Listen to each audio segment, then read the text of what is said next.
In a small Indian town lived a young boy named Rishi. Rishi was bright, curious, and known for carrying around a red leather journal where he scribbled all sorts of thoughts, secrets, and daily observations. This journal was his treasure. It held everything close to his heart. One evening, as Rishi was preparing for school, he suddenly realized his journal was missing. He searched his room frantically, tossing pillows, lifting sheets, and checking under the bed, but it was nowhere to be found. "Where could it be?" Rishi muttered, feeling anxious. He rushed downstairs, where his mother was preparing dinner. "Ma, have you seen my journal?" "No, beta," his mother replied, frowning. "Did you take it somewhere outside?" Rishi's heart sank. He did remember taking the journal to his friend Ajay's house the day before. Could he have left it there? Without wasting any time, he ran to Ajay's house. "Ajay, have you seen my journal?" Rishi asked, breathless. Ajay looked puzzled. "No, Rishi, you didn't leave it here. We just played cricket yesterday. You didn't even take it out of your bag." Rishi's mind spun with worry. His journal had secrets, secrets he didn't want anyone to read. Feeling uneasy, he decided to retrace his steps. He went to the school, checked every corner of his classroom, asked the teachers, and even checked the playground, but there was no sign of the journal. The following day at school, something strange happened. A few classmates approached Rishi, teasing him with bits of information that only he had written in his journal. "Hey, Rishi, didn't know you had a crush on Priya," one of his classmates teased. Rishi's face turned red. How did they know? His heart raced as he realized that someone had not only found his journal but was reading it and sharing his secrets. Desperate to figure out who had his journal, Rishi decided to set a trap. He approached Ajay and whispered, "I have an idea, but I'll need your help." Together, they started spreading a false rumor that Rishi had found a huge sum of money and kept it hidden in his room. This, he hoped, would attract the person who had his journal and was prying into his personal life. The next morning, Rishi found a note in his locker. The handwriting was clumsy, as if someone was trying to disguise their writing. It read, "Meet me at the old well after school if you want your precious journal back." Rishi's heart pounded as he read the note.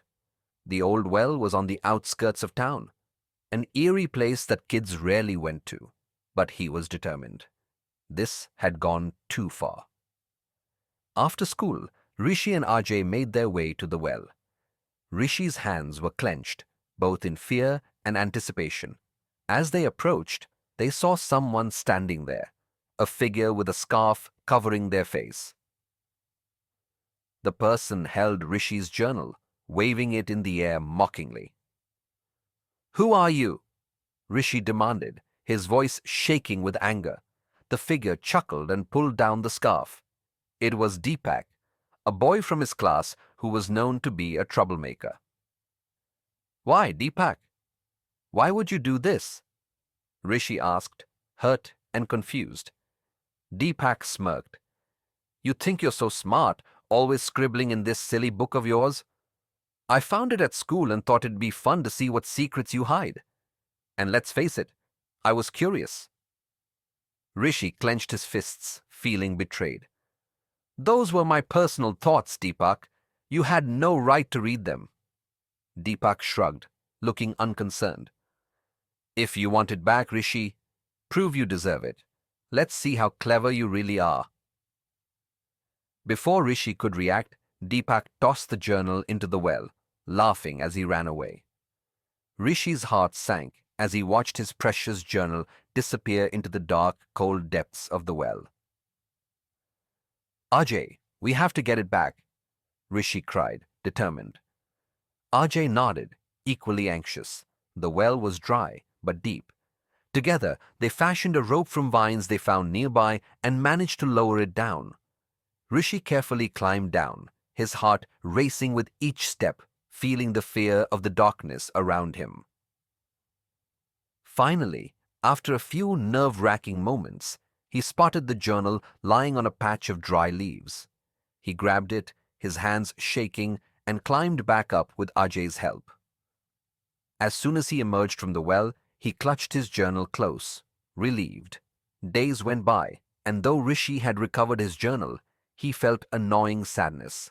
The betrayal had left a deep wound.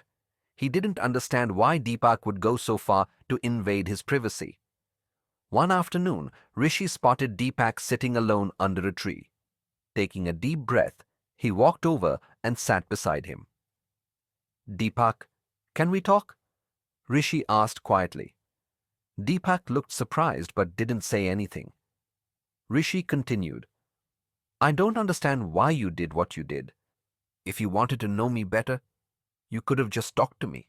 Deepak hesitated before finally replying, I guess I was just jealous. You have friends who trust you, who are close to you. I don't have that. People don't take me seriously." Rishi softened as he listened. "But Deepak, hurting someone else doesn't make things better for you. It just makes you lonelier. If you want friends, you have to be one first." Deepak's eyes dropped, and he looked genuinely remorseful. I'm sorry, Rishi. I didn't think of it that way."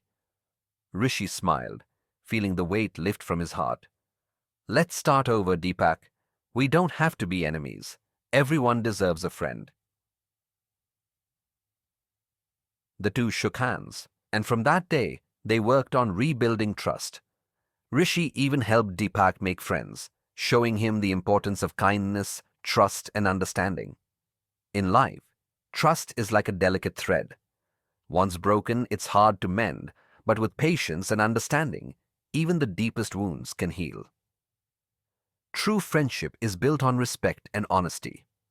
Sometimes people act out because of their own insecurities, but kindness can be the bridge that leads to understanding and connection.